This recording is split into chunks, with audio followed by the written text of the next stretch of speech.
in, if you are shopping for a car now or in the next 12 months, I want you to type me in the comments. All right, so we know who we're talking to. And Instagram. All right, Instagram. I see Instagram log this out again because I switched from the screen. We're just getting used to this. But as you come in, if you are shopping for a car now or in the next 12 months, just type me. And I want to know, because I want to talk specifically to y'all. Specifically to y'all. If you're shopping for a car, after that, that's fine. But I want to talk specifically to the people who are shopping now. Now, after you let us know if you're shopping, I want you to check in. Where we at? Where are we at today? Let me know where you are in the country. I like to do a roll call, check in. Where are we at in the country? Good to see you, Calvin. Good to see you, Catrella. Good to see you, Charlicia. Steeler Nation, St. Louis in the building. I see you. Okay. Hold on. Let me go here. TikTok. All right. Where y'all at? Let's. Okay. I see Dallas, Texas. I see Tampa. Hold on. I'm trying to see every Chicago, Illinois, VA Beach, Utica. I see you. Check in. Where we at today? Where we at this afternoon, evening, morning? Come on in. All right. We got the whole country on here. And we got the whole country on here. All right, I want to welcome y'all to Car Q&A with me, Deshone the Auto Advisor. As you come in, if you could spend a minute or two with us, 5-10 minutes, an hour, you're gonna get a lot of value out of it. We're getting ready to do some rapid fire Q&A, and we're gonna be answering all types of questions about car shopping and what you need to know to make sure you're saving thousands on your next car and every car you get after that. So as you come in, if you're not subscribed, if you're not following, you will benefit from hitting that follow button. You will benefit from hitting the subscribe button, because we're going to be doing this live show pretty regularly to make sure that you guys have access to all the information. So before we get into Q&A, I want to give people time to come in. I also want to finish up the housekeeping. My new digital book, Car Shopping for People That Hate Car Shopping, is now officially released. We are doing a 75% off sale. It's normally $97. It's a digital book. It has links to videos. It has links to my scripts. There's no guesswork in this, y'all. I want to give y'all a process that y'all can use for the rest of your life without having to worry about, I want y'all to be able to guarantee a success. So if you're on Instagram, you can go to the Instagram bio. You won't leave the broadcast. Get your 75% off, because it's only available for a few minutes at 75% off. TikTok bio, and then Facebook and Instagram. Y'all can go to deshonsbook.com, or you can scan the QR code. So let's go. Let's get your questions going. I want y'all to enjoy using that book. Get your 75% off and enjoy not reading it, enjoy using it. All right. So let me see. Let's start bringing in some comments. Where's our first question? Do I have to get financing? Oh, by the way, in a few minutes, y'all, I'm going to be giving y'all a very, very deep look into a game that's going to help you understand leasing versus buying. So in about 5-10 minutes, we'll start that game, and you're going to love it. You'll never be confused on whether leasing or purchasing is going to save you more money after we play this. Do I have to get financing to lease a car? No, you don't. Whenever we lease a car, we are always using the dealer's financing department, their companies, the bank that makes the car. And because we can't shop for our own financing, how do we make sure that they're not marking up the interest rate on the lease? Multiple offers. There's no way for you to make sure they're not marking up the interest rate on the lease without multiple offers. That is what reveals the true deals when you're shopping for a lease. So there's no interest rate to shop for, but we must protect against interest rate markups with multiple offers, because some dealers will mark up the interest rate and never tell you. They'll just give you the quote, and they're depending on you not shopping their competition to find out that they marked up the interest rate on the lease. All right. So when you get your offers, it's always with multiple offers. Shout out to the sharers. Shout out to everybody who's sharing the broadcast. If this is your first time on a live with me here, just type 1. Type the number 1 if this is your first time on a live. I'm near the end of a 3-year lease. Is it best to buy the vehicle or lease another? It's very rarely best to buy. Very rarely. Shout out to the first-time viewers. Good to see y'all. Very rarely, if ever, good to buy your lease. I'm going to tell y'all why.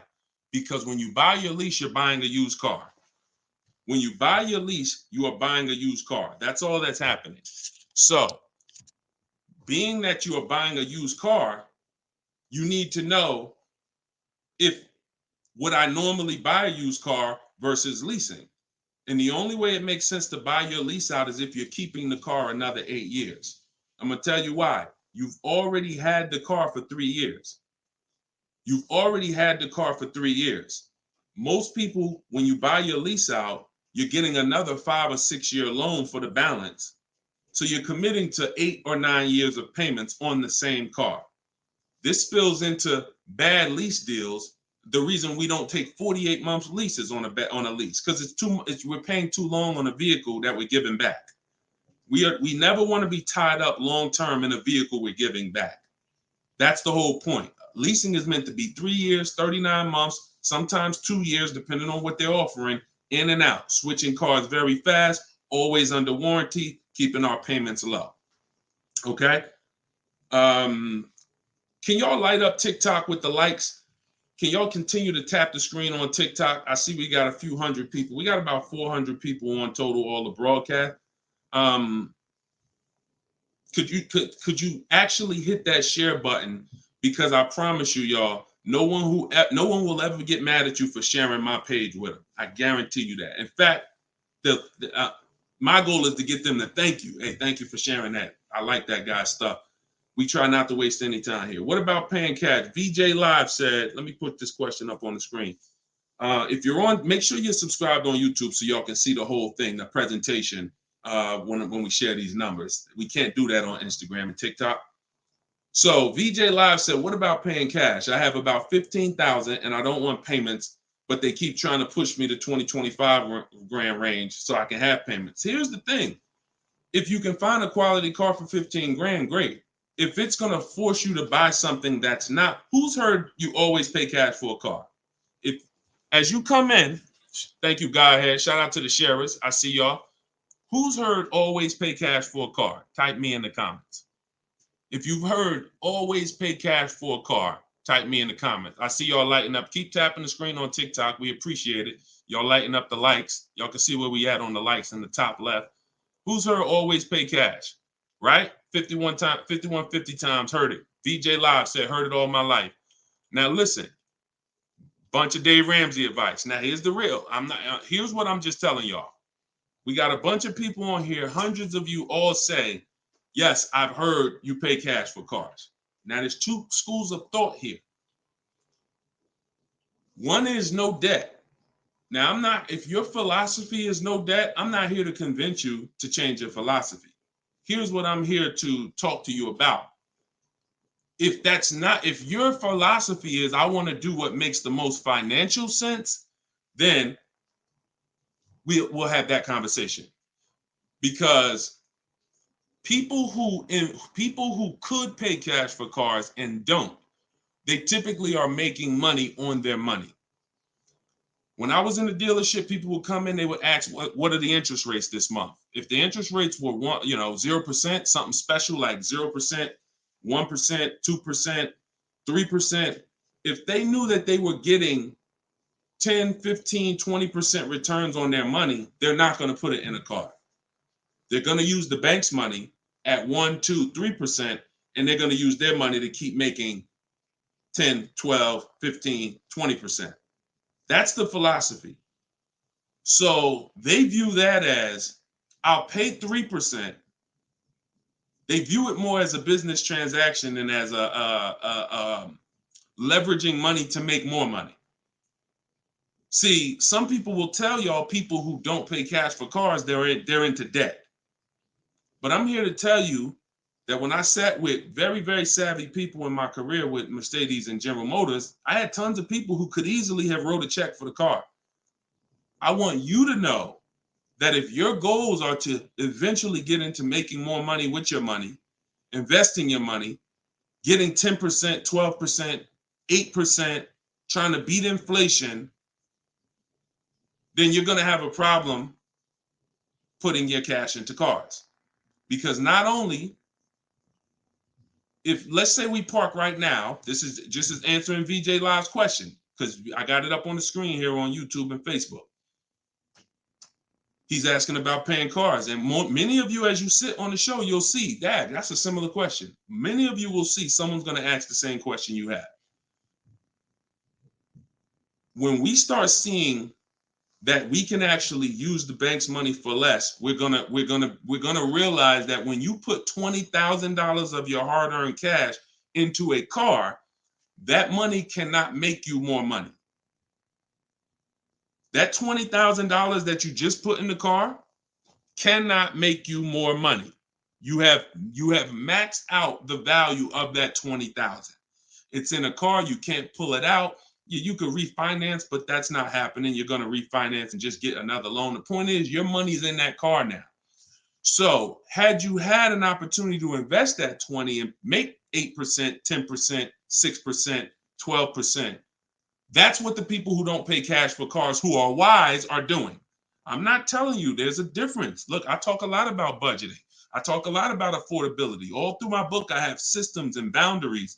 The rule of 72 and the 10th birthday, how long of a loan you take, how much, when should the car be paid off? That's all in my book. You can get it 75% off, or you can watch my videos. I'm going to always teach it.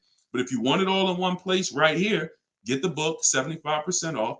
It's in my TikTok or Instagram bio. But that's what we got to know. We got to know if we're going to use leverage and use the bank's money, there are extremes of leverage. There is over leverage. And we cannot be over leveraged. That means we're taking a loan that's too much, too long, we just want to borrow to try to afford a car. And you see this a lot with older cars, people buying luxury cars that they really can't afford because, brand new, the car is 80 grand. But if they get a 10-year-old one and they get a 5-year loan, now they're in a 2013 AMG Mercedes with 90,000 miles on it. So that's the opposite extreme. Using leverage and loans to buy things we can't afford. But then the other opposite extreme is paying cash when we don't have to. Finding that balance between getting the car we want, getting the best car we can afford. Because you said, hey, I'm trying to find a car for 15 grand. I can't find it. They want me to spend 20, 25. Well, the name of the game is you better learn how to find if there's any cars out there for 15, you better learn how to find them. And you look everywhere, you look over all the marketplaces, and before you raise your budget up to 2025, we have something we do called the perfect budget. You got to go to 17 first. You don't go from 15 to 2025. You go from 15 to 17. See if I can find anything good for 17. Oh, I can't. All right, now I go to 19. And I have this calculator that's going to help you guys inside the book. It's called the Perfect Budget Calculator. You put in the money you have, you put in what you want your payment to be. It's going to tell you how much car you can buy. You put in your state, so we could have. How many times y'all walk in, right? And you're like, man, I want to spend 25 grand on a car, but you forgot to factor in taxes and the fees. How many times does that happen? Type ouch if you've ever dealt with that. Let's be willing to be honest. You had a budget in your mind. This is what I want my monthly payment to be. This is what I want to spend on the car. Next thing you know, you're a little over that budget, or sometimes a lot over that budget, and you're leaving like, all right, I see you, 919 Mike. Thank you. I see you, Mika Larkin. Shout out to everybody willing to be honest. See, in order for us to really make sure we don't make these mistakes, we got to be honest of the fact we've made them. So that's what we want to do. We want a budgeting system that tells us when we can, you spend any more than this and you're going to be over your budget. You said you want a payment of $400 a month. That means you said you only got $1,000 to put down or nothing to put down. Here's what you can spend on a car. And when you use this perfect budget calculator, you're going to never go over budget. Because honestly, y'all, we don't want to be anywhere near our top of our budget. We want to be shopping under our budget. That's where I want y'all. Under your budget. That's why I said if your budget was 15 and then your max might be 20, 25 with a loan, all right, we got to go from 15 to 17, to 17.5 to 18. We don't just jump to 20, 25. But we need a methodical system to do that, to help us do that. How do I get out of an upside down lease? Jose, you can only sell out of it. That's all you could do. You could sell out of it. If you, no matter what, y'all, who's in a car that they want to replace and they think they're upside down? They may have some negative equity. This is all in the book. I would really like y'all, the reason why I'm doing the 75% off, couple reasons. The book just officially came out, but I really want y'all not having to remember this. Yes, this live rebroadcast is going to be syndicated. So no matter when you're watching it, the information is going to be valuable and applicable. But I really want y'all to have the book so that you can actually reference the information over and over again. Thank you, B-Bad. Thank you for this info. Thank you, SJF Racing. So, all right. Yes, 25 goes to 30 real fast. Let me show y'all something, and then we'll continue. This is where we are right now on Goodreads.com. We're rated 4.94. We've already received 27 reviews, 31 ratings, and the book hasn't been out yet. So if you go to Goodreads.com, if you're on YouTube, if you're on Facebook, you can see what I'm posting. But I'm sharing the fact we're already rated 4.94, 31 ratings, and the book hasn't come out yet. So now that it's officially out, I really want y'all to have it. And so make sure you take advantage. Get your 75% off. It's normally $97, but while you're watching here, it's 75% off. Everything I teach is in there in one place, so you don't have to remember it. All right. If you have let's talk to the people who are in an upside down lease or upside down loan. First of all, we don't want to be there. I'm gonna tell y'all why. If you're in an upside down lease, that means you didn't pick your mileage correctly. That means something happened, because with a lease, you have to have predictable miles. You have to know how much you're going to drive roundabout. You got to be able to guesstimate. That's why if you're running a Turo business, when you're trying to rent the car out for, 40,000 miles a year, or you don't know how much it's going to be on that car. Could be 20, could be 40. A lease is not good because you can't predict the mileage. But in normal life, we can predict our mileage very closely. Now, when things happen, let's say you were working at home, and now all of a sudden you are, you're not working from home anymore. Now you got to drive into the office to 20 miles away. Well, that's a lifestyle change. That can lead to you racking up mileage penalties. But here's what we don't want to do. You don't want to buy that car, y'all. I'm going to tell you why. Every time you lease, you have a price that you can buy the car for. Most times it ain't worth that. Yes, in the last couple of years, we saw a couple cases where, the buyout prices were good. Before the pandemic, the buyout prices usually were nowhere near what you could get a comparable used car for. So if your car was 3 years old with 36,000 miles on it, the prices they were putting was to make you not buy the car, was to make you send it back to them so that they can handle it and resell it. So if the price wasn't worth it to begin with 36,000 miles, I've seen people, you go over your miles and you're like, I'm over the miles, I'm just going to buy it. The price wasn't worth it with good mileage. The price wasn't worth, if you had 36,000 miles, that car wasn't worth you buying for the buyout price. You actually have 48,000 miles and they want you to pay the same price for it. So it's important that if we have to deal with penalties because we didn't structure the lease correctly, or because we didn't quite know what we were going to be driving, or we had a lifestyle change, taking the penalty and applying it over to our next deal is always, not always, but in most cases, going to be less money than us buying an overpriced car with high mileage now. We cannot just keep buying our leases without doing a market check. So when you asked about how do I get out of a lease with negative equity, all you can do is find out what the penalty is. There's 3 ways that you could get out of this thing. You could either pay the difference. So if you got, you could wait until your mileage, and this is, all right. If you have negative equity on a lease, I don't even like to call it negative equity because there's no such thing as negative equity on a lease. There's penalties. That's different. Penalties on a car you purchase. Yes, there's negative equity. You bought it, you have a loan on it, the value is not worth the loan, negative equity. With a lease, we have penalties, over mileage penalties. And now some people say, well, I'm going to go over mileage, I'm going to get out of the lease 3 months early. But you don't realize if you get out of the lease early, what do you still have remaining? Payments. Three months of payments, 6 months. Who's ever had a dealer say, hey, don't worry about the payments, we'll take care of the old payments? Who's ever heard that? Type me if you've ever had a dealer say to you, don't worry about the old payments, we'll take care of the old payments. Okay, lots of you. The problem with that is the payments don't disappear. They always get rolled over to the next lease. They always get rolled over to your next deal.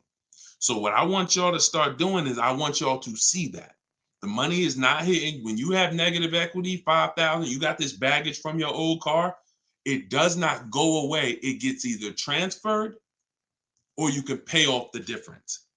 So the key is to stay out of negative equity, to stay out of penalties, because yes, once you have them, they have to be accounted for. We got to find our great deal, and then we got to bring our penalties over on top of the great deal. That's all we can do. Now, you better try to see what your car is worth selling it, because you said you're over miles. You call your leasing company, you get your payoff, you find out what your cash offers are. Go to Vroom. Vroom's out of business. Sorry, CarMax, Driveway, Carvana, AutoNation, and Kelly's Blue Book Instant Cash Offer. You can go to Car Guru, Sell My Car Too. These are all people that give you cash for your car. That's what your car is really worth, what those companies will pay. Whoever's the highest bidder, we take that. See, what I'm teaching y'all, and some of you are going to get it immediately right here, right now. Some of you, it's going to take a while to get the fact that your money comes when your savings come when you start learning to make people bid instead of getting one offer. You get the most money when you start learning to make people bid. And so what you have to do is get multiple offers, find out what your car is worth. When you go on those websites, when they ask you, is it a lease, say no, because their websites are set up to where if you put it's a lease, it's going to automatically trigger that they can't buy it. But they can buy it. We've been doing this, y'all. I got hundreds and hundreds of members in Cars from Home University. We shop all around the country. You must put no when you're getting offers for a lease, because their computer is set up to automatically think that it's a third-party restriction and they can't buy it. But when you call your bank, you're going to ask them, do I have a third-party restriction? If they say no, then that means you can sell to anybody. But again, the way these companies are set up, they saw us making all this money on these cars, and the bank said, no, we got to do these third-party restrictions. And there was so many people going to those websites saying, oh, I'm about to sell my lease. And then they would get there, or they would talk to them and they would say, no, we can't buy it because it's a third-party restriction. So they just made their website default to, we don't buy leases. But we do know if you don't have a third-party restriction, they can buy your lease. And it's very important for you to know that. And if you do have a third-party restriction, it doesn't limit the fact you can sell and make money. It limits who you can sell to. When you have a third-party restriction, they say what they're saying is you can only sell your car to a dealer that makes the same brand. You cannot sell to a third-party, Carvana, Driveway. You can't sell to them directly. You can only sell to a dealer. So what does that mean? I see y'all lighting up the likes on TikTok. Can y'all keep tapping the screen? Let's keep those likes going up. I see it. I appreciate it. And thank you to everybody sharing. So when you are I just got off my point, but I know it was about selling. So multiple offers, y'all. This is all in the book, Car Shopping for People That Hate Car Shopping. Who has their copy? Who got their copy? We'll continue. We got some more time. We're gonna keep doing Q&A, but who got their copy of the book already? Who got their 75% off? I really want y'all using this. The book is affordable for everybody. Everybody. All right, especially at 75. Now it should show, make sure it's not showing the $97 price. That's the normal price. I see you, 5150. Okay. All right, I see you, Jimbo. Okay. I see you, Diane. I appreciate you. Okay. And I want y'all to use it. Don't read it. Use it. That is like literally it's an action guide. That ain't a book you read and then you have a bunch of things you got to remember. I'm walking you through the process step by step. And again, everything I teach is in my videos. So I don't hold back in my videos, but I do want y'all to have access to all the information in one place. If if you don't want to cycle through all my videos to try to find it. All right, is it worth buying a car from Carvana? That's a great question, Danny. It depends on if it's the best deal in the market. Danny said, is it worth it to buy a car from Carvana? Now, you can put anything in there. You can put Driveway, any of these online sites, online car buyers, online used car sellers. But here's the game that we avoid.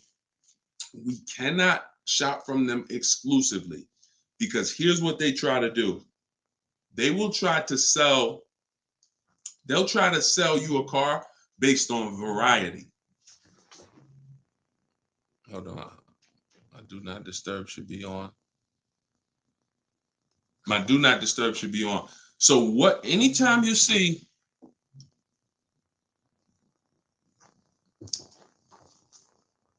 hold on one second.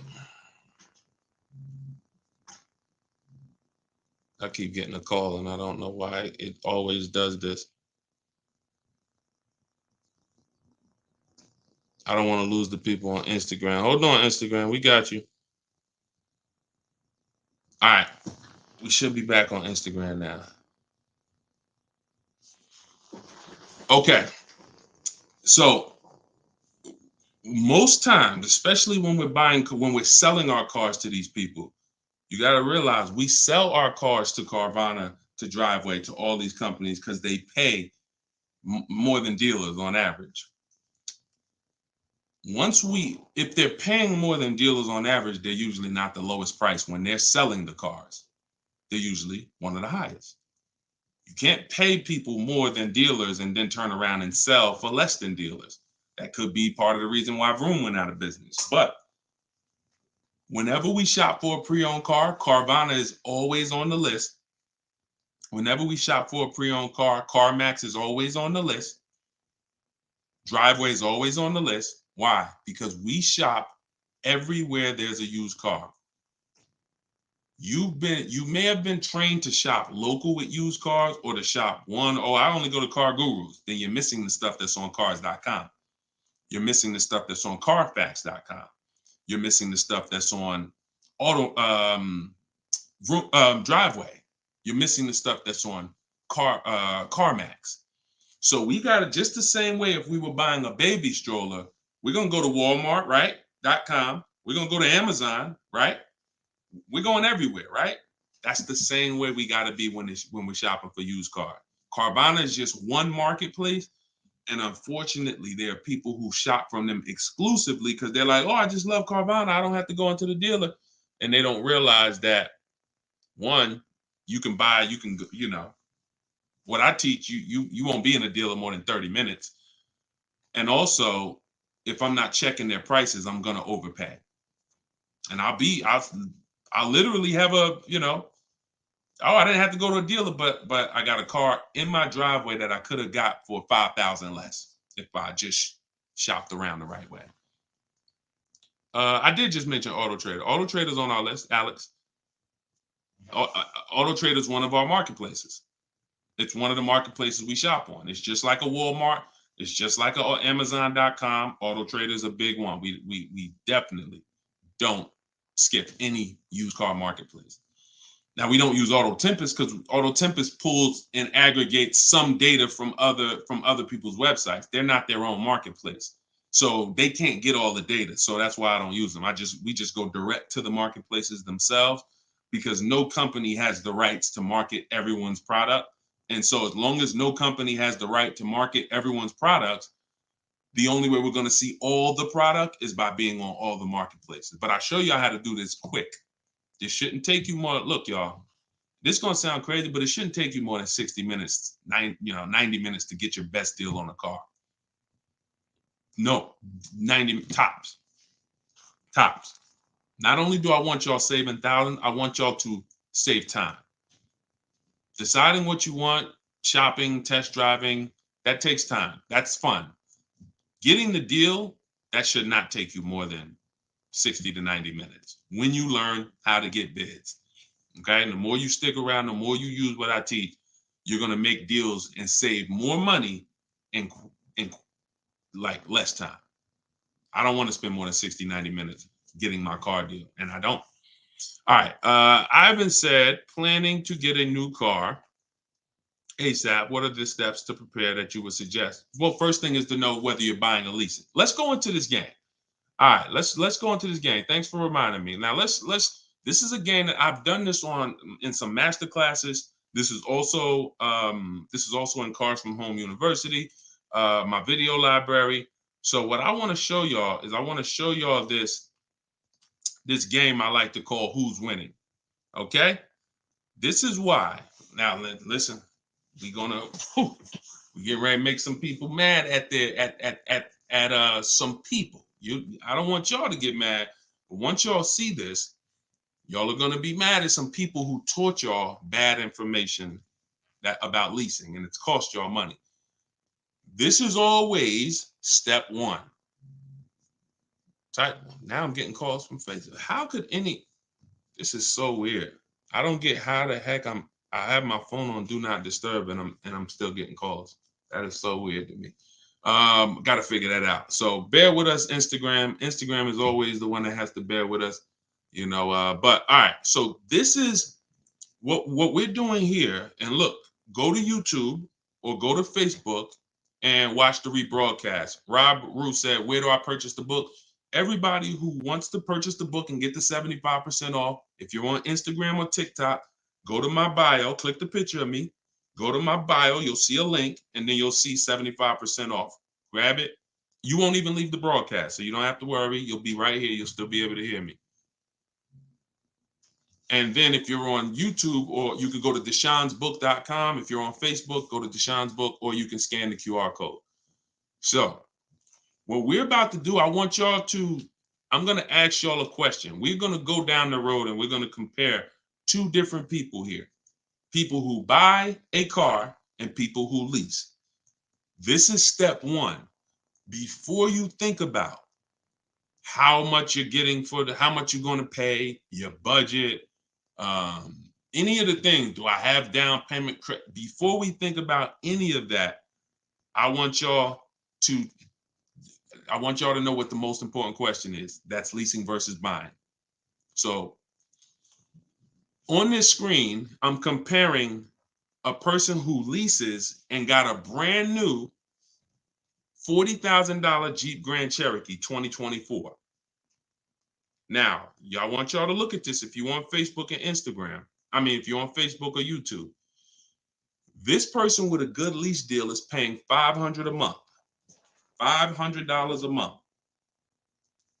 for a brand new $40,000 car. Now, the person who purchases, some of y'all know every $5,000 on a loan is about $100 per month.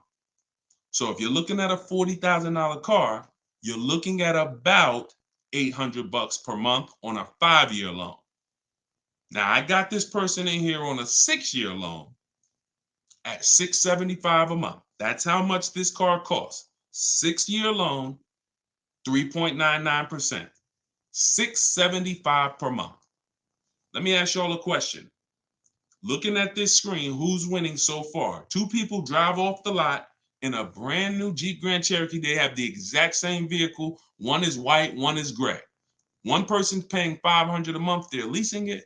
One person's paying $675 to buy it. $675 for 6 years. Who's winning, the lease or the purchase? Put L or P. We're just talking about, literally, we just drove off the dealership. You sitting in this car next to me. We got the same truck. I'm paying $500 a month. You purchased it. You're paying $675. Who's winning? The lease. Exactly. If you're saying purchase, you're missing it. You and me are in the same car. I'm leasing the same car as you for $500 a month. You're paying $675 a month. Same exact car. Who's winning? Exactly. See, Rob, and these are the things where we can't look. There is no, the purchaser is not winning. It's not no. It depends. We have to go straight up. We have to go straight up by the numbers. See, that's where we lose at. We lose with all of this subjective, oh, well, it depends on how we look at it. No. You're driving a 2024 Jeep Grand Cherokee. I'm driving the same vehicle as you. I lease it, and every month $500 comes out of my household. Every month $675 comes out of your household. We have the same exact car. Who's winning? The lease. Exactly. That's what we got. We're going to go down the road. And listen, go subscribe to YouTube. Watch we're going to syndicate these episodes. So you might be watching the syndication. It doesn't change the value. I want you to see that $500 a month coming out of someone's household is $175 less than $675. So the person who leased so far is $175 per month richer. Every month, the person who's leasing over here is $175 per month richer. Now let's go to the next slide. Now, 3 years later, person wants to buy. Person wants to buy. Now, here's the thing about the purchase. There's an amount you owe. On a 6-year loan, they would owe $24,000 at the end of 3 years. I've already done it. You can watch this. That's how much the balance on their loan would be. It would be $23,400. So that's the amount they need to break even on the car. Now, mind you, they've already spent $175 per month more than the person who leased. So they're $6,300 poorer. You can see they're $6,300 poorer. See, I want y'all to see that everything that you're doing when you're not leasing is trying to catch up to the person who got a great lease deal. Everything from the moment you purchase, you're putting so much money out into the car compared to the people who get great lease deals that now your only goal is to catch up to them. This is why this is step one right here. Go to YouTube, watch it on YouTube so you can get the whole view. So 675, 500. Now, this vehicle, y'all, is 40,000 brand new. What is a 3-year-old vehicle worth after? If it was 40,000 brand new, what is it worth after 3 years? 40,000 is a fair estimate 24,000. I tried to look at what I believe a fair estimate is for a 3-year-old vehicle resale value. If we purchase a vehicle for 40,000 in 3 years, when we go to trade it, 36,000 miles, is it fair that vehicle, a fair estimate is about $24,000? You're not getting 28. Let's be honest here. We're not buying a vehicle for 40, coming back and get 28 3 years later. So here's the problem. When we get 20, you're not getting 28. And don't let the last 2-3 years of having high resale values confuse y'all. Don't do that. You will destroy yourself. You don't want to. There is no class, Solomon. There's no class. This is the class. Just tune in and lock in. Like, this is serious financial education that is going to be simple if you just focus on it. If you buy a vehicle for 40, the average that you're going to see that vehicle when you go trade it in is you get about 24 on. That is going to be a good cash resale value. And that's what happens to most people. And as you can see, they still owe, if your vehicle's only worth 23,400, I mean, if your vehicle's only worth 24, but you owe 23,400, you're breaking even. This is nothing. Like, I've already spent so much more than the person leasing. And now when I go to trade my car in, I'm not even able to get enough money to catch up to them.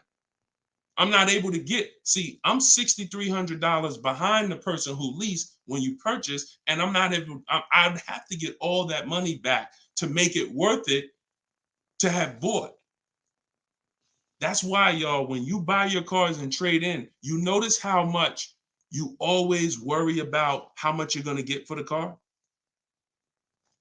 Y'all notice that if you're a person and you buy your cars and you keep them 2, 3, 4, 5, 6 years, you notice how you're always worried about, man, that's all you're giving me for my car?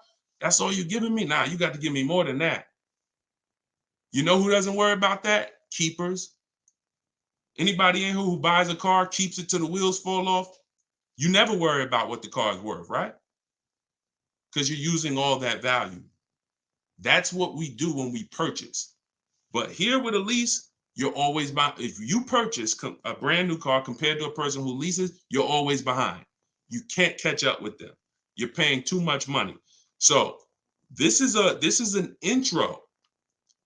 We didn't even talk about the fact, what if the person has an accident? And I really like wish that y'all could see this on YouTube. And can y'all see the screen on Instagram? I don't know. Are y'all able to see the slides on Instagram? I don't know what view y'all have on Instagram, but we're not talking about if the person has an accident. If the person has an accident in the car that they own, you lose two grand of your value. So the buyer is always behind. Now we can go down the road. When we go down the road, you'll see that eventually the person starts catching up, but it's only after 8 years. You can't catch up to somebody who's paying $175 a month less than you to drive the same car as you. That money just keeps adding up. And we were taught that we're supposed to purchase, but only if you're long-term. That is when you purchase. 8 years, nothing more. All right, so I got to see how I'll probably try to do this and go deeper when I can get some. It's hard to do it because they can't, everybody can't see it. So just watch the replay of it, and you'll be able to see it. But this is the difference, y'all. Queen Mama said, "I'm a keeper and I need to break. I need a break from car payment." See, but let me ask you. Can I ask y'all a real question? Why are car payments the only payments we need a break from?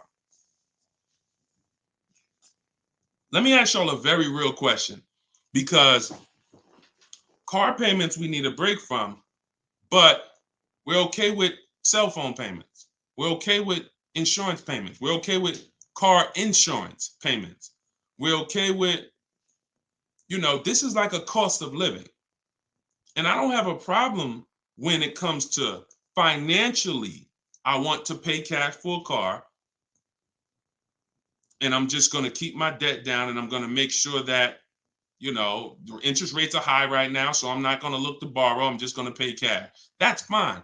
Paying cash as a savvy move is like, the bank's money is too expensive. I'm not invested. I'm not investing my money in anything. I'm just going to pay cash. But why are car payments the only ones it's the only payment we look and say, well, I want to avoid that. We don't do it with houses. We don't do it with anything else in life.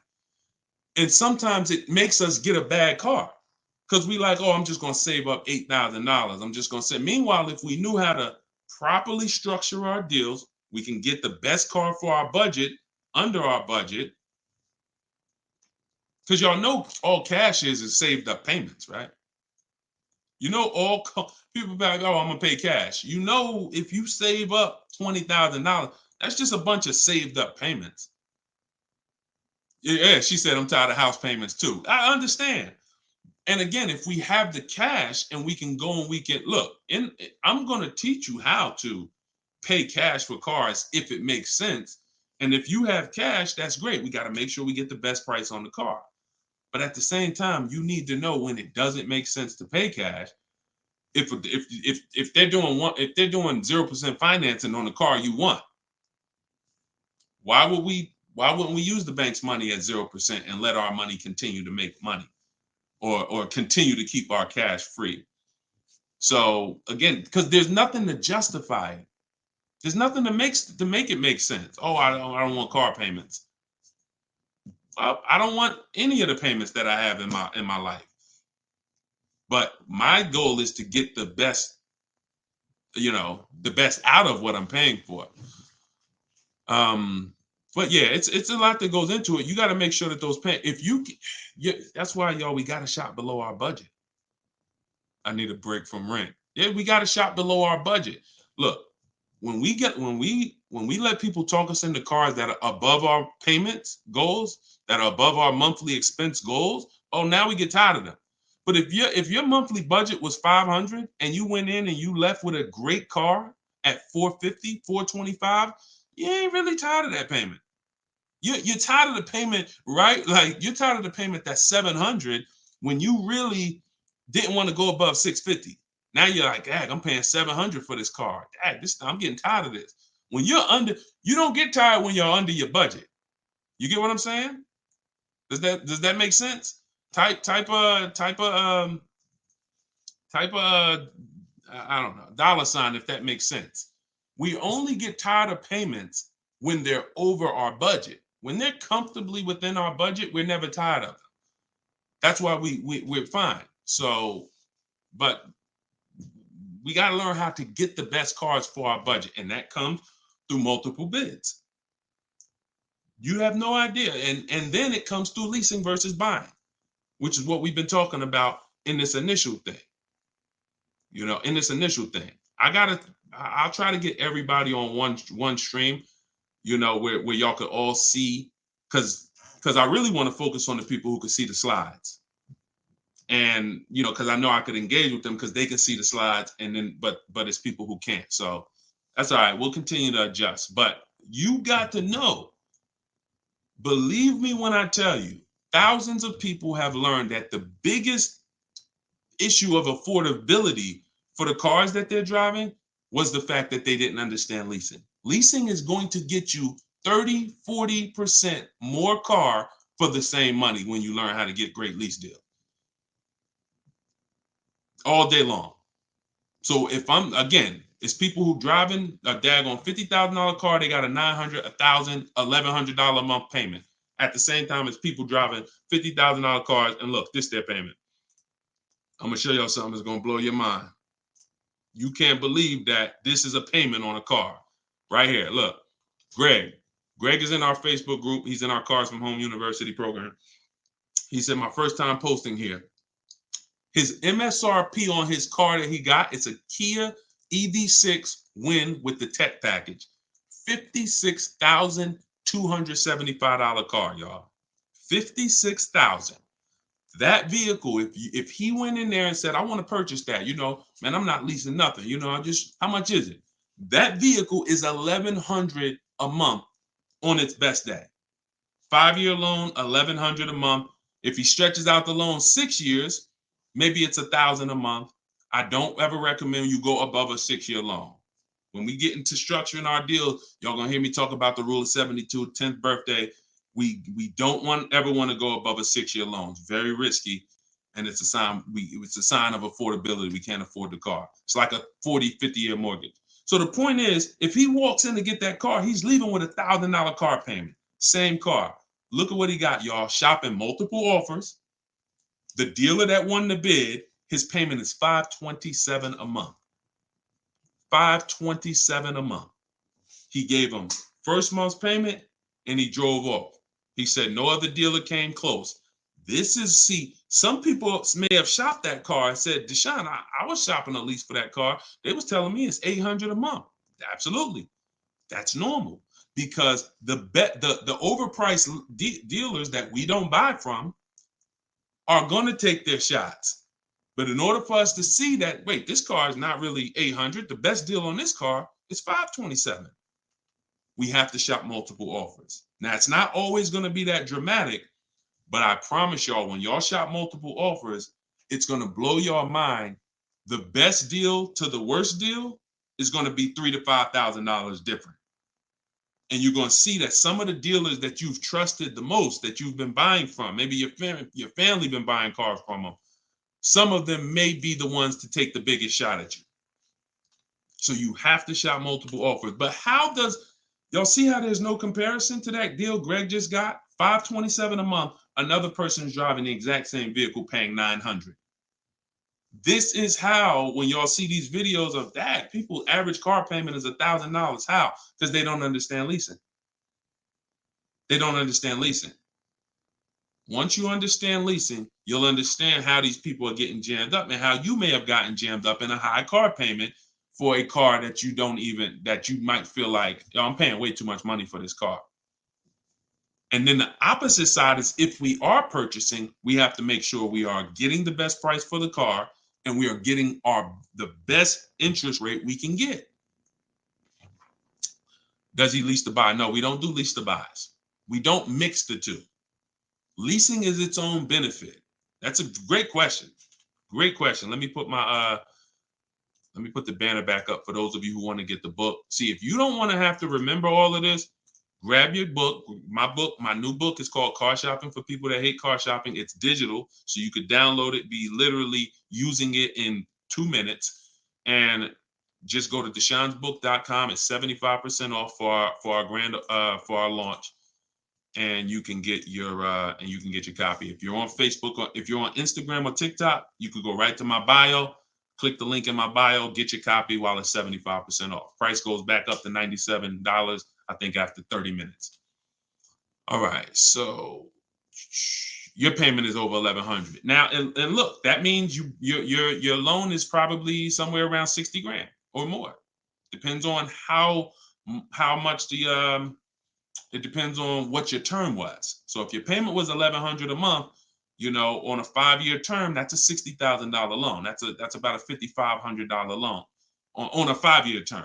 So you want to look at other ways to acquire that car. Is there a way that I could have been in this car for less money? Now, watch this, Gigaware, because he's being honest. My payments is $1,100.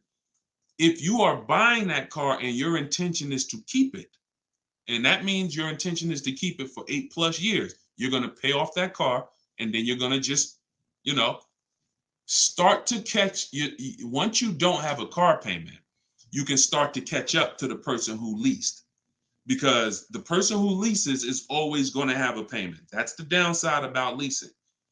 There is no opportunity for you to pay off the car, and you don't want to. Again, it's not like when you're not keeping cars long enough, you're getting great lease deals. The goal is not to pay off the car. The goal is to drive the most car I can for the least amount of money. That's the goal with a lease. The goal with a purchase is to now pay off the car and start to now keep the car long enough for the depreciation to cool off. Depreciation is the value that it loses every year. Thank you, Becky. Good to see you as well. Long time. Great to see you. So depreciation is the value the car loses every year. When you buy a brand new car, you lose 20% the first year. Then you lose 15%. Then you lose 15%. Then you lose 12%. Then you lose 10%. And as you keep the car longer, it gets to a point where you're only losing 5% or so a year. But you must keep that car long enough to get to that point. And what many of you have been taught to do, you may have been taught to, man, I buy my cars and then I'm replacing them in 3 years. I'm replacing them in 5 years. Now I'm replacing my cars when they're losing the most value. That's not when you want to replace a car. You now bought the car, it's losing value like crazy for the first 6-7 years. Now, perfect. It's going to cool off now. It's paid off now. Now I can start to recoup some of all that money that I put into that car. But most people don't do that. You may have been taught, I just go and get another car and I start the process all over again. So not only are you never getting to benefit, not only are you always having a payment anyway, you're not getting the benefit from all the money that you're putting into these cars. You're never allowing the depreciation to cool off to where you got no car payment and you just got a car out there and you can stack some of this money up. It just happens all the time. It's an issue of not understanding leasing. Leasing is for short-term people less than 8 years. Purchasing is for long-term people more than 8 years. And don't worry, we'll continue to go deep on this. All in the book.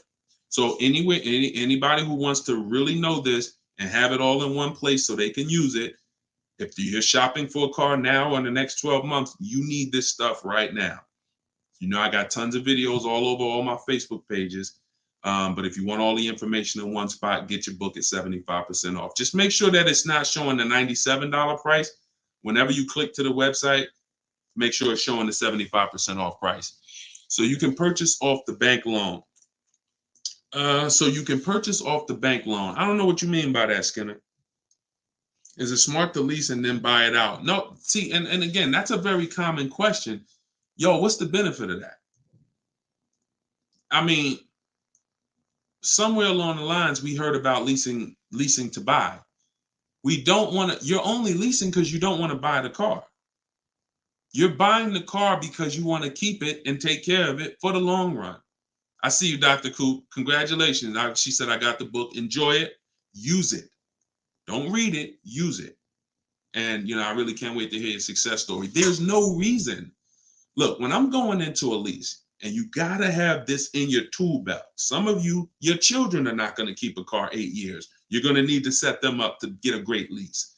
Yeah, you might be a person who like Deshone. I just buy my car, man, I keep it 10 years. If that's you, type K for keeper. Most times, if you buy your car, you keep them 10 years, type K in the comments for keeper. Thanks, Ambi. Said keep killing it. Appreciate you.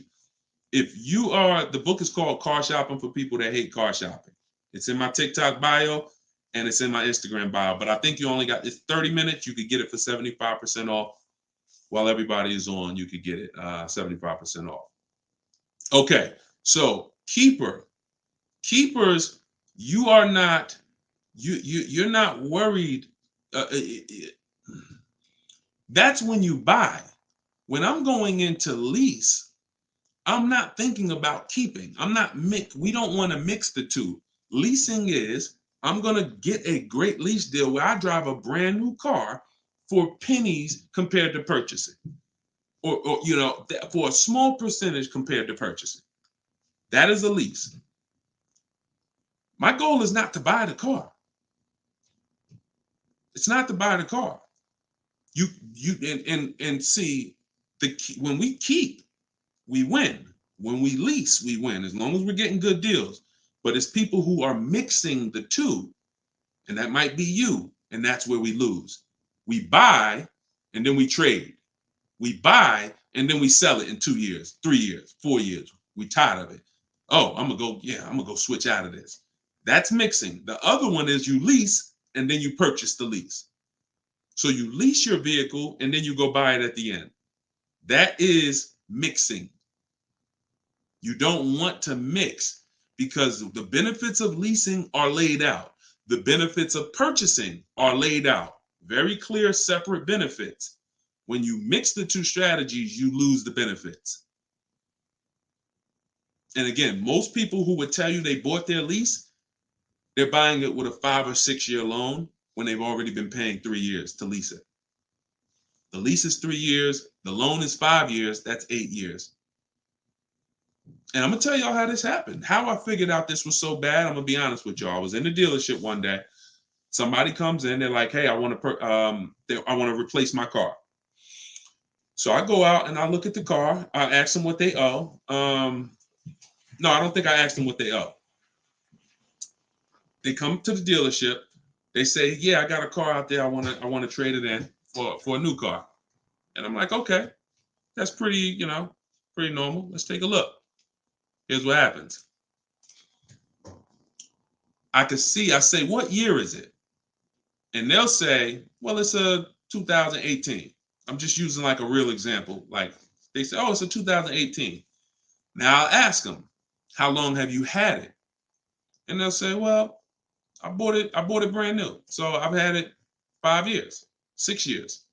Now, follow me, y'all. Everybody on here, I want your opinion on this. Person comes up and says they've had a car for 6 years. They bought it brand new. They've been paying on that car for 6 years. Don't you think that car should be paid off by now or almost paid off? Yes or yes. Type Y if you understand. Person bought it 6 years ago. You go out and I'm like, okay, mister, how long have you had it? They're like, I've had it for 6 years. So I'm like, okay, perfect. Everybody's saying yes. So this is what I'm thinking. This is how I found out buying your lease was a bad idea for most people, if not all. So I go and I say, okay, great. I see you're here trading. Now, in my mind, I'm already trained to talk to him about leasing because, thank you, Brent. I know you're here trading this car in 6 years. I want to show you what leasing looks like, and you're going to love that a lot better. You're not going to need this down payment. I'm going to be able to give you a check back for this equity in this car you got here. It's going to be all good. And I've helped some people do that. They come in and I show them the lease, and I'm like, you keep just trading your cars, but if you lease, here's what, boom, that you could do. And then I'll give you this, you get a big check back for your balance of your old car, all of that. So this is when it works, it's beautiful. But when it doesn't work, this is what it looks like. I'm like, I run and I'm like, okay, your car is worth about $15,000. Instagram just logged me out. Instagram just logged me out of nowhere. I don't know what happened. Let's see if I could go back. All right. So now when it doesn't work, so I go out and I find the used car manager may tell me this car is worth $15,000, and I'm like, okay, perfect. It's probably paid off. Great. He's gonna get like a check back for like almost all that, and then he's gonna have a low payment. He's gonna love it. So I find out when I call the bank, I say how much you owe. He says, well, I don't really know. I call the bank. I'm like, okay, I'm calling for Mr. Jones payoff on his such and such car, and the bank says, okay, yes, the payoff is $15,000. I'm like, wait, 15,000? How could he still owe 15,000? This doesn't make sense. I look at him and I said, the bank is saying you still owe 15,000 on the car. And I'm like, he's like, yeah, okay, yeah, I didn't know how much I had owed. I said, wait a minute, didn't you tell me that you had this car since it was new? Yeah, and you told me you had it for 6 years? Yeah, how do you still owe?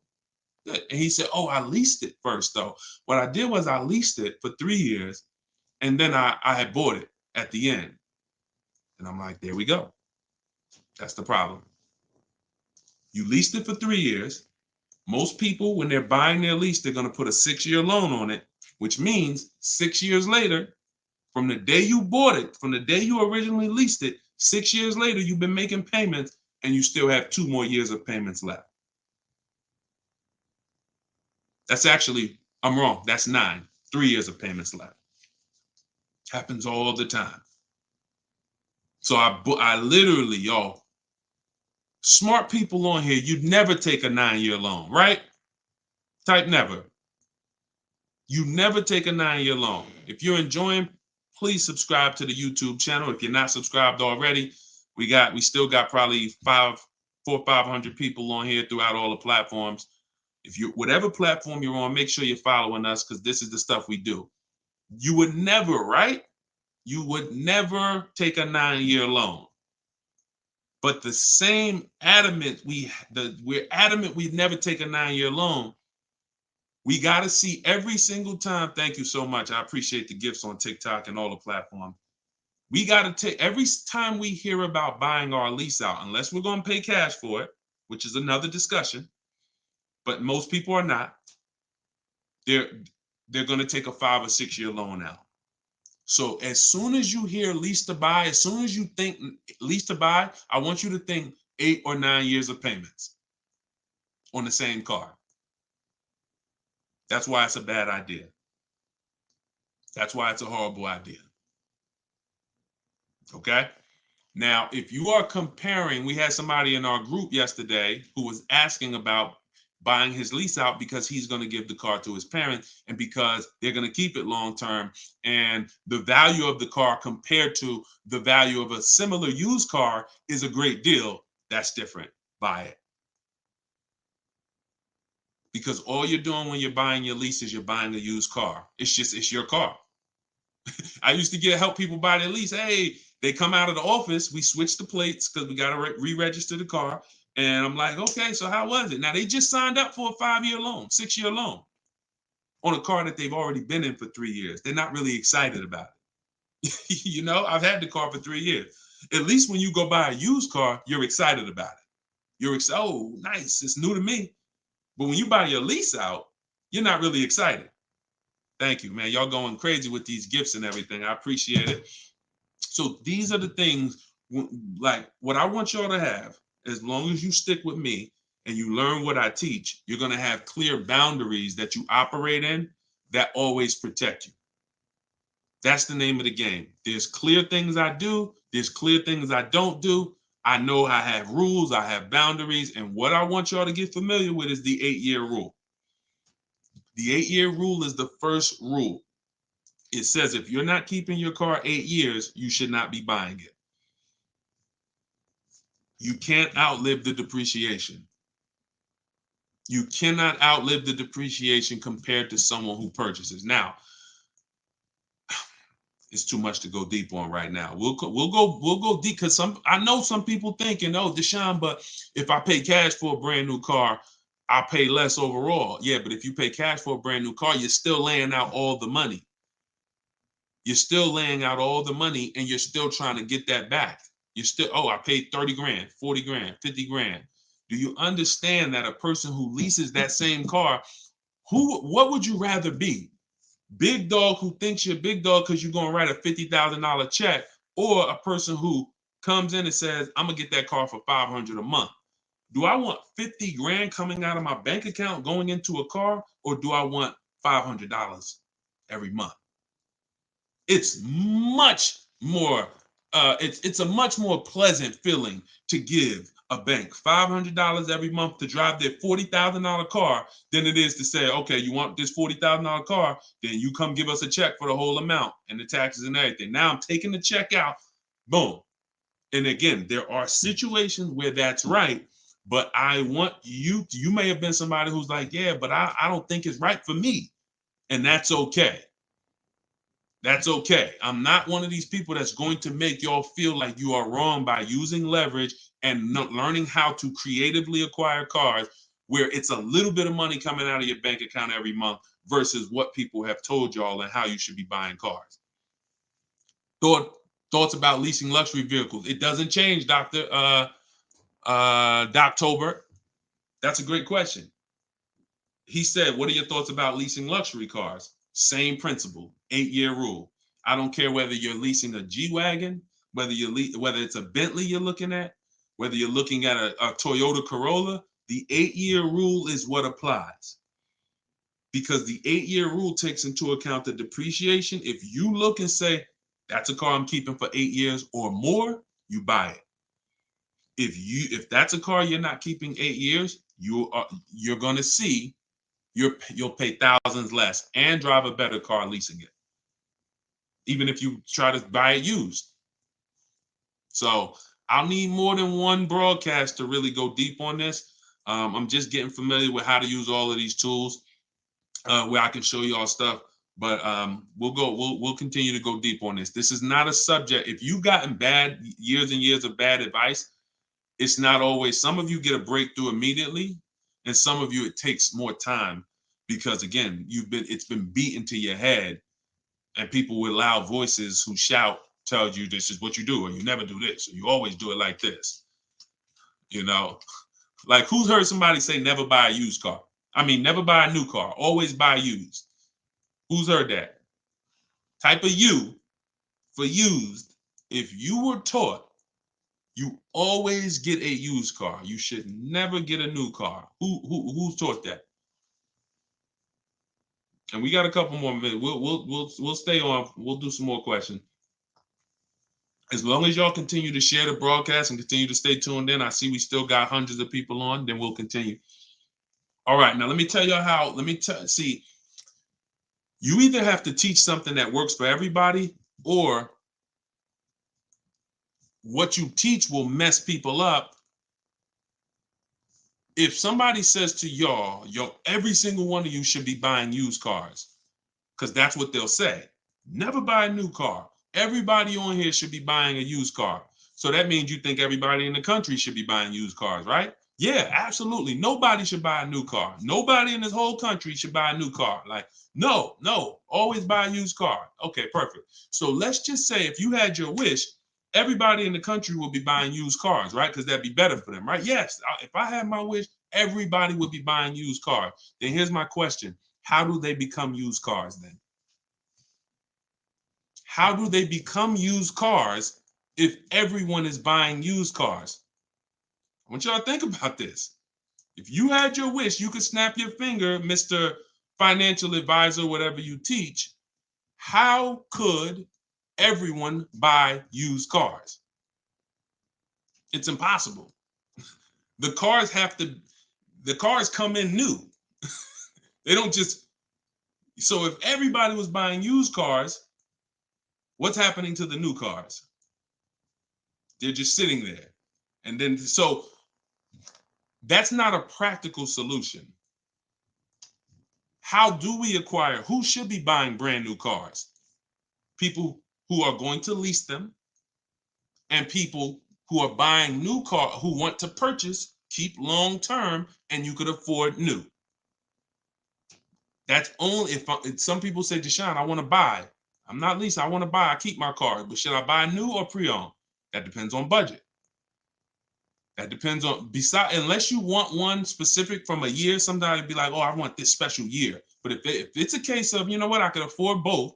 Should I buy new? Should I buy pre-owned? That's a matter of budget and preference. If I could afford a new one and I can keep it long enough to outlive the depreciation, then I'll buy new. But if I can't afford to get a quality vehicle for my budget, then I'll buy pre-owned. And some people want to treat themselves. Some people like, I only get a new car every 10 years, Deshone. I'm going to get something new. That's fine. That's fine. As long as it's long term, because time heals all wounds. We killing the likes on TikTok too. I appreciate everybody tapping the screen. Y'all still running the likes up. Appreciate it. Shout out to the subscribers. If you haven't subscribed to us on YouTube yet, please, we invite you to subscribe. This is what we'll do. You'll get notifications of when we live, so you can make sure you tapped in. I see you, Barbara. She said, I just bought the book. I appreciate everybody who got the book at 75% off. This is the launch. I'm excited. As y'all saw earlier in the broadcast, we're already rated 4.94 on goodreads.com. We got 31 reviews. That book, Car Shopping for People That Hate Car Shopping, has been really changing people's lives and the way they shop. It's a tool. It's not something you read. It's something you use. So get your copy at deshonesbook.com, 75% off, or you can scan the QR code, or if you're on Instagram or TikTok, just go to my bio. And as long as you're seeing this, you still should be able to get it at the 75% off price. And it's immediate download. So, and you'll see as you read it, there's a reason I had to make it a digital book. I couldn't print it because it links to videos. It links to docs. I got scripts that it links to. There's no way I would have been able to do it printing the book. And then also, sometimes I need to update stuff. Like Vroom went out of business 2 months ago. If I would have printed the book, now Vroom is, I need to be able to update real time when something happens. And I couldn't do that with a print book. I didn't want thousands of print books out there and then something changes. And now I got to tell people, oh no, you got to get volume 2 now. You know what I'm saying? Thanks, Angelina. All right, so Dr. Coop says, I have a paid off Toyota. I don't want to trade it. Should I have a down payment? You don't need, look, if you can find a deal on the vehicle you want below your budget with no down payment, then do it. You said you have a paid off Toyota. You don't want to trade it in. Now, here's what I ask people. You put the vehicle to use, because if you're going to go and get another vehicle, then you're going to be paying for that vehicle. You don't really want, the only people I recommend have an extra vehicle is if you're a high mileage driver. Who's a high mileage driver? You're driving over 20,000 miles a year. Over 20,000 a year, type HM for high mileage. These are the only people that it benefits you having a paid off car like this. So sometimes it's worth it to buy your car, pay off the first car. And here's what I like. All right, so we got a lot of high mileage drivers watching right now. So I have a strategy in the book, and what you'll hear me talk about is really 2 routes for high mileage drivers, so that y'all can stop having all this negative equity when you come in to replace your vehicles. What typically happens with high mileage drivers, and the reason I suggest to them 2 cars, 1 car payment, is because they're putting so many miles on their vehicle, but your loan is a normal loan. Your loan is a 5-year loan or a 6-year loan. Those loans are made to go down for the normal or average driver. And even the average driver is going to have negative equity on these loans in the short term. So when you are destroying the value of your car because you're putting 20,000, 30,000 miles a year on it, it's going from being worth 20 grand one year to now it's worth 12 grand the next year because you put 30,000. You're destroying the value of it, but the loan that's attached to it is not moving. This is the indicator that the loan and the purchase price or the value of the asset is totally unrelated. They're unrelated. They don't matter. That's why you have to make sure you get a good price on the asset. You can't just pay attention to what is my loan doing, because your loan doesn't tell you what you're really in the car for. So check it out. You now are putting all this mileage on your car. You come in 4 years and you're like, hey, you know what? Car got 200,000 miles on it now. Let me go ahead and trade this thing in. Problem is 200,000 miles. You still got 2 years left on the loan. You still owe 15 grand. You still owe 12,000. You still owe 20,000. And you are now seriously hurting your value, your next deal, because all that baggage you got to come to this next deal. The solution to stay out of that is to make sure that you are having either, I teach either two routes. Well, the third is really just be a long-term person. You could drive 30,000 miles a year. And if I'm a long-term person, I'll just have 300,000 miles on my car in 10 years. And then I just go switch it. It's keepers here that's long-term people, high mileage drivers, and they get their car. That thing got 250,000 miles. It's mostly highway. And in 8, 9, 10 years, they go and they replace it. No need to lease. Again, continuing theme, long-term, don't think about leasing. Because some people who just tune in and they catch a brief, oh, is this so everybody should lease? No, that's what I'm trying to tell y'all. Long-term people, long-term purchase, you buying a car for your kid in college and they're like, yeah, I'm gonna keep that thing for 10 years, man. You know, I'm boring. Great. But most kids are not. They're like, hey, when I get my job, when I turn 24, I'm probably gonna want something different. So if you're not a long-term person, you should be purchasing. But I mean, you should be leasing. But going back to the high mileage, y'all, this is how it works. The two strategies for high mileage drivers is to have one separate car, you pay that thing off, and now that becomes your mileage car, and you go and lease a nice car. This is beautiful. This prevents you from having 2 car payments, and this allows you to have a nice car that you're not destroying. So you pay off that first car. If you're going to go this route, your first deal is a purchase, because you're going to get that first car, pay it off, could be new, could be used, but it must be quality. Pay it off, and as soon as that car is paid off, now I go lease my nice car. So I might be putting a high mileage on that first car I'm buying, but once I go lease my nice car, now I got a payment over here, my nice car is over here, and this is what I take out to dinner. This is when I want to go out and have a good time. I don't want a car that I'm just always putting, 30,000 miles a year on. Now I split it. And this has allowed so many high mileage drivers to continually be able to predict what they're going to put in these cars, because now they can't. You cannot predict how much y'all are spending on these cars, high mileage drivers. Y'all are losing so much on resale value.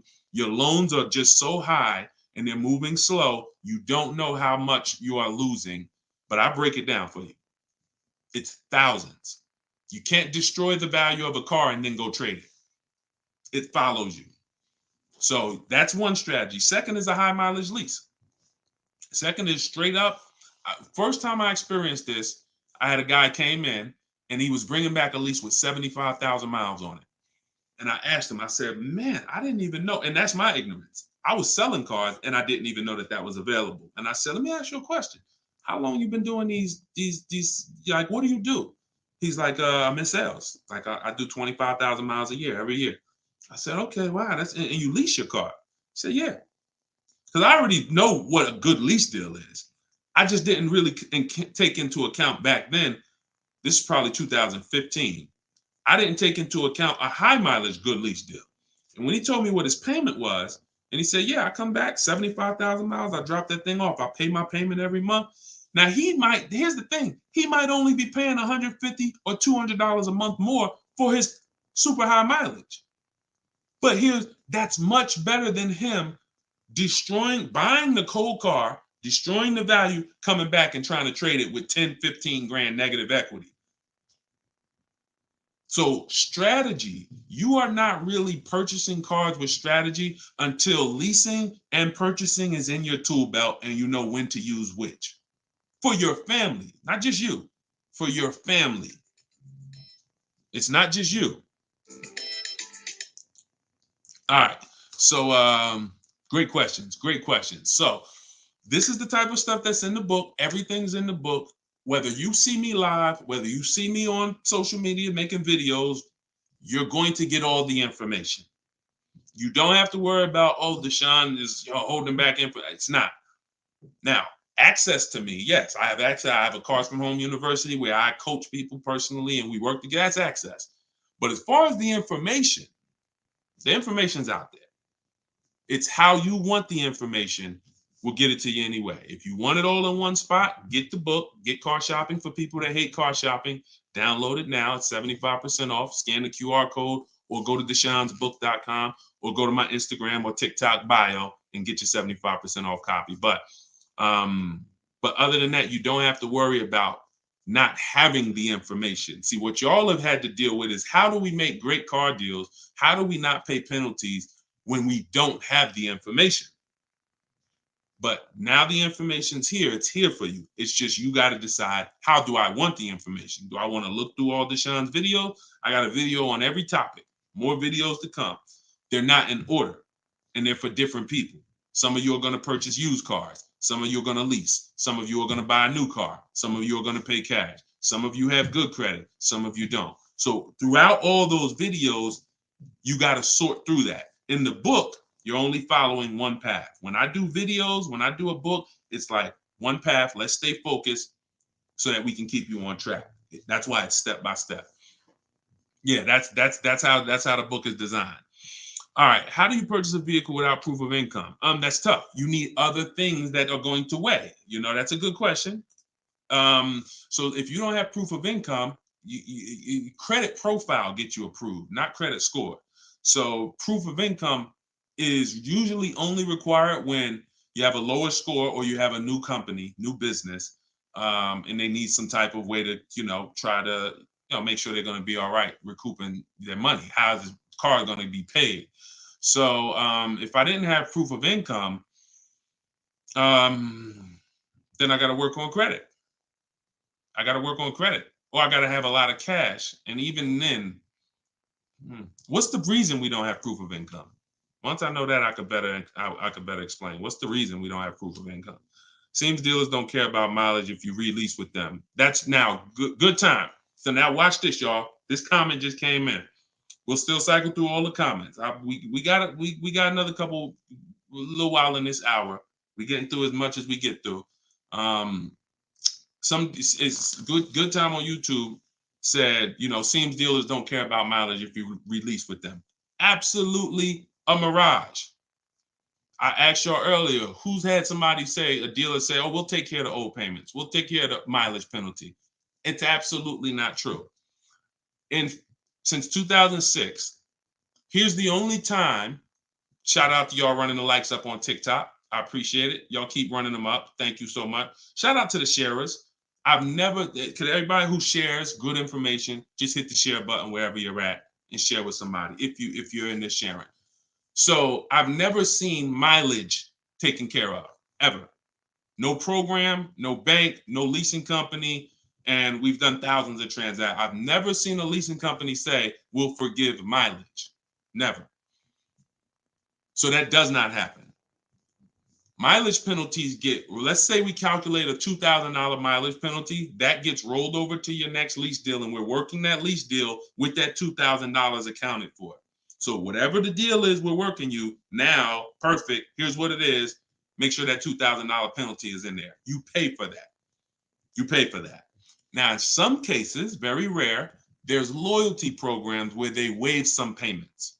Mercedes used to have this. It's since gone away, and they didn't have it on every vehicle. They didn't run it every month, where if you lease another Mercedes, we'll cover 3 of your old payments. So you could get out 3 months early, no penalty, but it had to be waived. Since I got into the business, I've heard dozens of people sitting around me say, we are going to be waiving those, but we're going to be taking care of those payments. Mm-mm. Are you waiving the payments? Oh, what do you mean by that? Are you waiving the payments? See that, and we when you ask them that question, I don't want you to even go in looking to get out early. I'd rather you know what your deal is, so you can shop from home the way I teach, where no one has to reveal that information to you. No one is. If you got the right strategy, you're never putting yourself in a position where someone can lie to you without you knowing it. So if you go in the old way and you go into one dealer and say, hey, I'm looking to get my, new lease and I got like penalties, and they'll say, okay, we'll take care of it. That's putting yourself in position to be lied to. Oh, we took care of that. We built in the payment. Yeah, all the payments are taken care of. This is your new payment. Mm-mm. When we shop, when we take control of our deal, that's not something someone's telling us. That's something we already know. Because when we're over on mileage, we always want to see how much can we sell the car for. I was over mileage on my Jeep, sold it, still made money. Still made money. There's plenty of people who go over on their mileage and can still sell their lease and make a lot of money.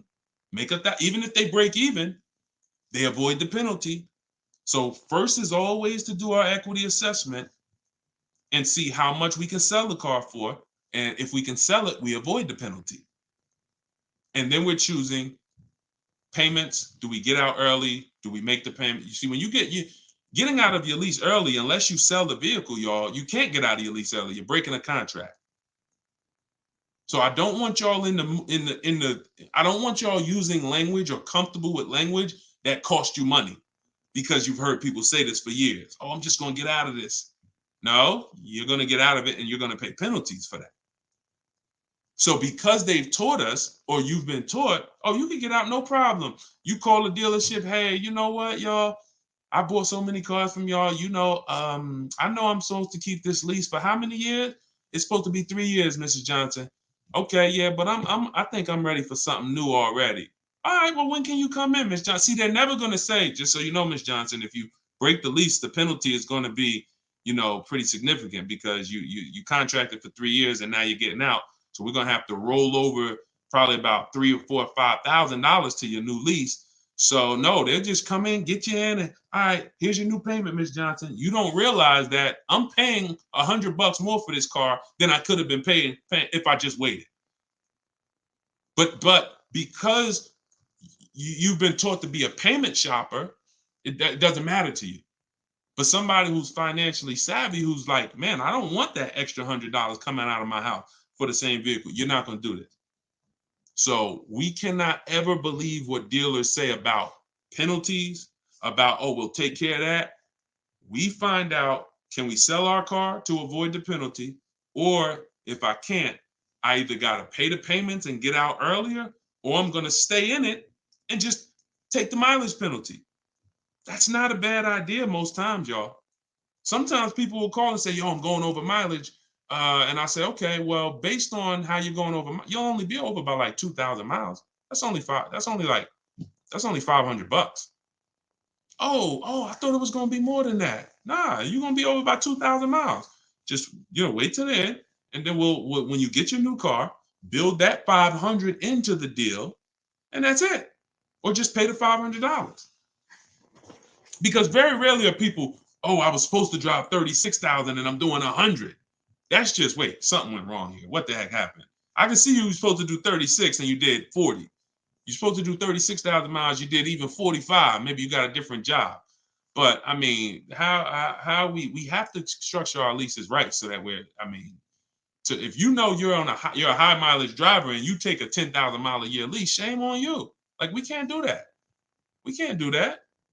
Some people, oh, I'll just buy it at the end. You're killing yourself. You're killing yourself. The residual value, you're going to put a ridiculous amount of money on those, or a ridiculous amount of mileage on that car, and you're going to buy it in 3 years with 90,000 miles on it for the same buyout price that was estimated from your 10,000 mile a year lease. They estimated this buyout price is for a person who brings the car back with 30,000 miles on it. Here's the price. And then you bring it back with 90 and you pay the same price. Oh, I'm just going to buy it because I went over on the miles. No, killing yourself. You're realizing the loss. So again, this is why we want to be in your life. This is why I'm doing my best to be in your life so that you can avoid these things. Anybody who really wants to have somebody, like we're set up. We've been doing this for 3 years as far as a company, providing education. So, I mean, whether it's hundreds, thousands, dozens, we're set up to make sure that everybody who wants to protect themselves and get the best deals are able to do it. Paula, got my book. Phenomenal. Use it. Everybody that got the book, thank you. I appreciate you, brother. Thank you so much, Lord. I appreciate you. We're going to be doing these lives regularly. I think, this is the best format. I like to come and interact and really answer questions and really show y'all, why I want you to start treating cars, buying cars and leasing cars, getting cars like buying small houses. Most people treat getting cars like going to Walmart and getting a TV, big screen. You come back home and you're like, man, it's like you get an itch, but you get an itch for a $30,000 decision or a $10,000 decision. When you start planning out your car purchases the way I'm going to show you, and you go in with a system and a strategy, the way that's taught in my book is 7 steps. First step is deciding whether you lease or buy. 7th step is delivery. So by the time you get to step 7 in my book, by the time you get to step 7 of what I teach, you should be picking up your car or it should be being delivered to you. So it's not about learning and reading and then, okay, Deshone, I just read everything. I just learned everything. I just watched all the videos. Now I'm ready to go get my car. No, we're going to you learn by doing. And if I teach you a different way to shop, different things to do, by the time you get your car, you're going to be like, oh, I didn't need Deshone to tell me what to do step 1 through 7. I just needed him to tell me this is step 1, do that. And then when I'm done, I come back. Okay, Deshone, I did step 1. What's step 2? Here's step 2. Do this now. Okay, perfect. Let me go on these websites, do step 2. Perfect. Just did step 2, Deshone. Perfect. Here's step 3. Do this. And we found that has been able to guarantee success for so many people. And that's how they're able to get the same deals that I get. Like this is this lady right here, this young lady, like Taupe. She got a BMW $54,750 BMW, putting dealers against each other. She got it for $690 a month.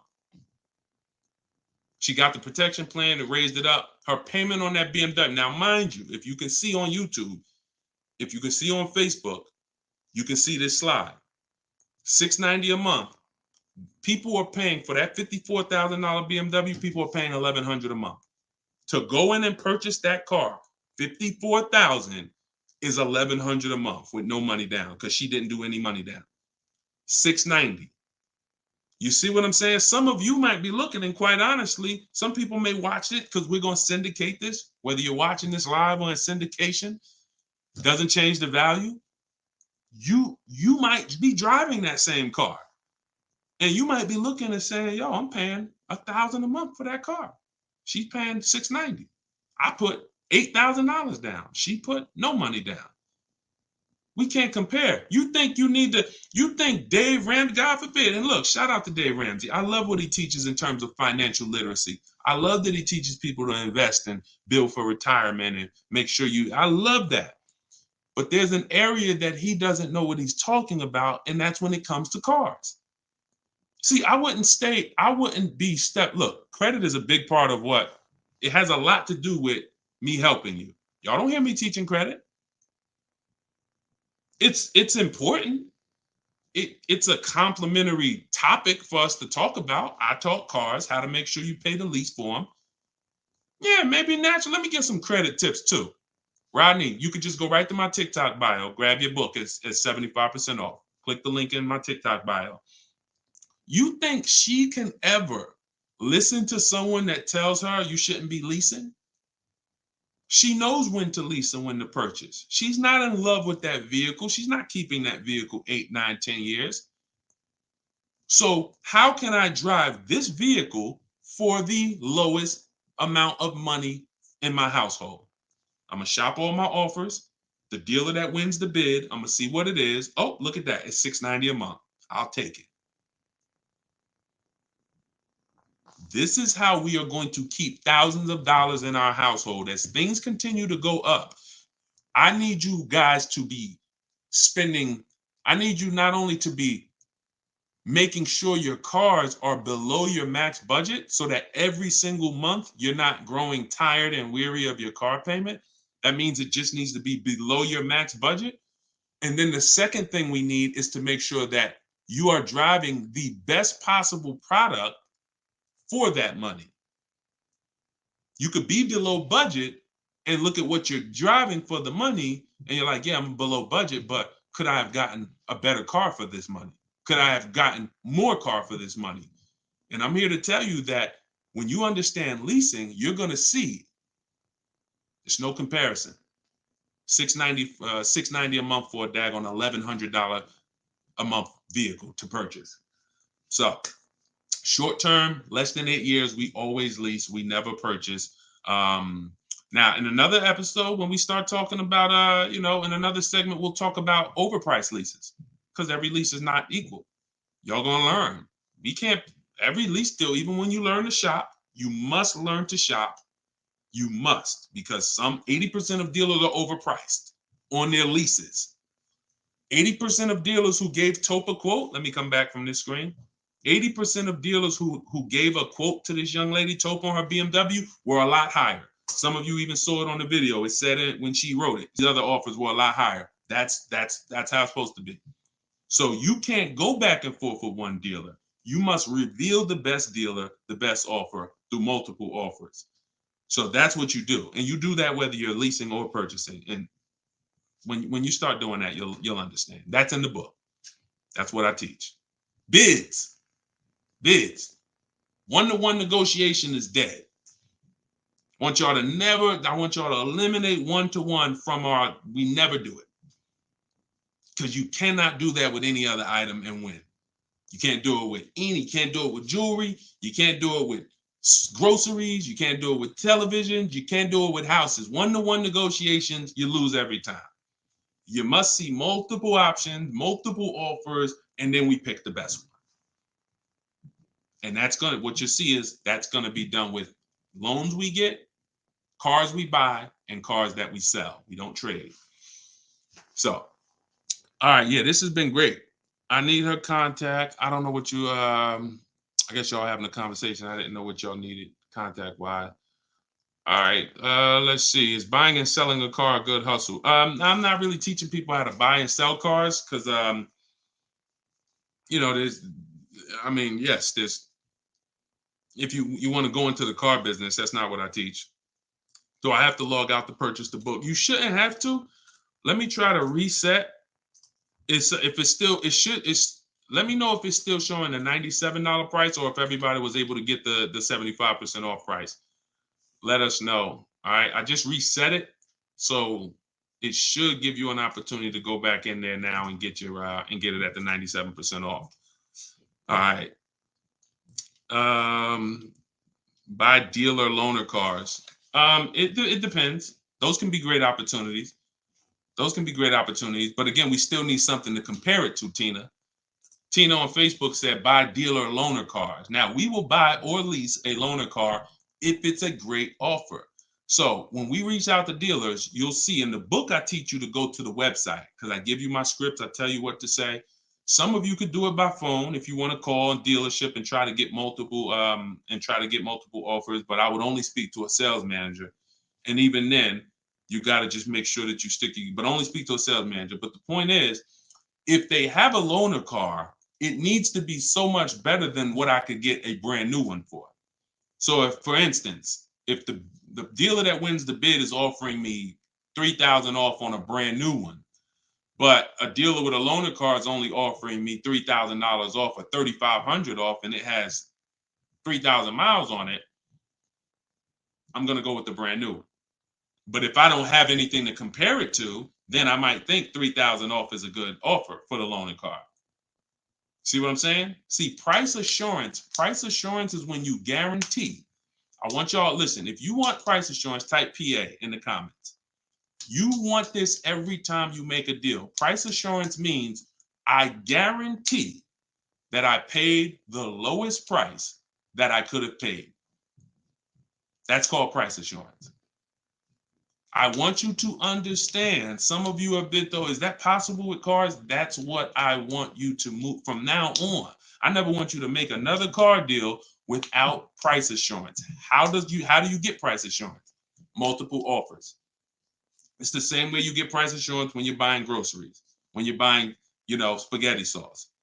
I know I saw enough offers to know there was nothing out there less.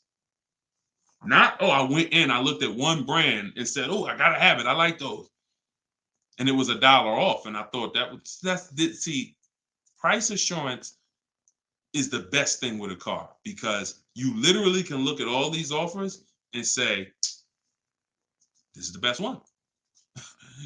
It's amazing when you realize you're the prize. Some of you'll be like, man, I haven't been treated like I'm the prize. I know, we're gonna change that.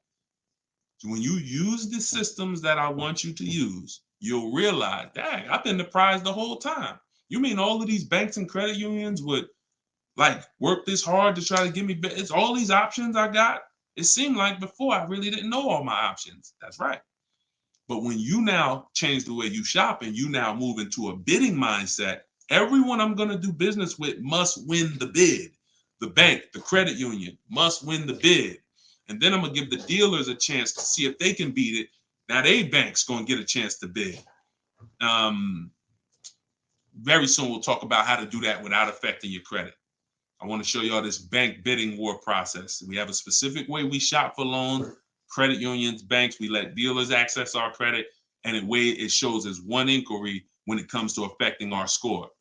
You must learn that because when you see how much money is in the loans, you're gonna be mad. You're gonna be like, dang, I never shopped around the way I should have for my loan. I never shopped around. That's fine. No, there was no one to tell you. Now there is someone to tell you that if you have a $30,000 loan and the interest rate is 5.9, if you could have got 4.9, that'd have saved you $1,000. You get what I'm saying? If you have a $50,000 loan, 1 point on the interest rate, say you $2,000. So we must imagine if you could get 2 points lower, say you $4,000. So we are excited to try to get money off the car. We're going to be just as excited to make sure we're not giving that money in our loan. The banks are not loving us because we don't want the banks to like us. We want the banks to say, man, we barely making any money on this loan, but we'll take it. You don't want the bank to say, oh, every time they need a loan, they just come right to us. They love us. Give them 5.9. They don't ask no question. Give them 6.29. Give them 7.2. Whatever. They're not gonna shop. No, we don't want that. So, all right, y'all. So I will be back for another segment. These are the things we're gonna continue to do. We'll be live on all 4 platforms. We look to partner with more platforms in the future. So if there's a platform that y'all think we should be on streaming, let us know. Right now, we are, Facebook, Instagram, TikTok, and YouTube. So it's been great. We had probably, consistently 400 or 500 people on here. And so if you want to get your book at 75% off, as long as the timer hasn't come down, you should click the TikTok bio. Name of the book is Car Shopping for People That Hate Car Shopping. If you Google it, you'll see it's already rated 4.94 on Goodreads. We have 31 reviews. So we're on our way to being a 5-star bestseller. And it's really the people using it. So I want you all to use it. Get it for 75% off. Normal price is $97. Download it immediately. Start to use it. If you're on YouTube or Facebook, you can scan the QR code and get your copy, or go to Deshone's book. Yes, Mandy. Facebook is the same handle. Deshone the Auto Advisor on every channel, whether it's YouTube, Facebook, Instagram. It's always Deshone the Auto Advisor. So we'll be back to answer more questions. We'll be talking more about leasing, but we'll be talking more about deal structure, shopping, how to check and make sure cars are reliable. There's a lot of cars going out here with bad reliability ratings, bad longevity ratings. So they are not the cars that we need to be buying for keepers. We got things we got to look out for, y'all. Like this is the ice. This is the tip of the iceberg. We're buying a car to keep. You know how many people have bought a car, it wasn't quality. We didn't check longevity. I thought I was going to keep it 8 years, 10 years, but car started giving me issues, transmission issues at 80,000 miles. I didn't know that. We got to make sure we're checking these things. We got to make sure we look into every, so we'll break this down step by step. I'll be going over my system, my 7-step system, and just going deep with pieces of it and answering you guys' questions. Borrow against your money in the bank. Yeah, that's fine. Whatever gets you the biggest net return, Tina. She said, I don't get loans. Borrow against your money in the bank. As long as, just whatever gets you the best net return. I'm just here to tell you that interest isn't the only loss on money.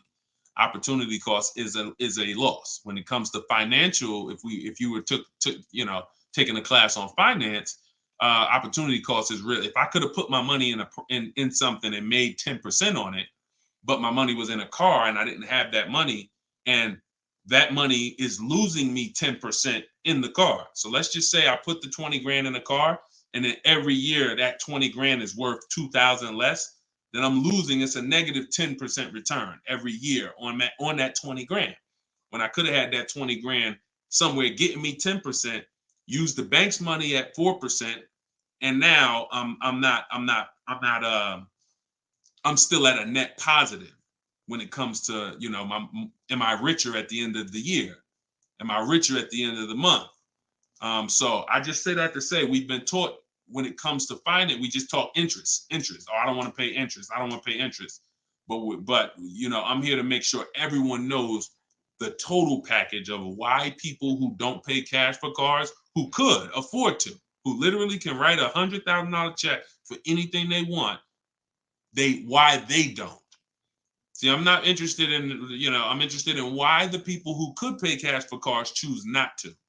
And it's not what you've been taught. Some of it's not because, they just love debt. Now, these people have paid off houses.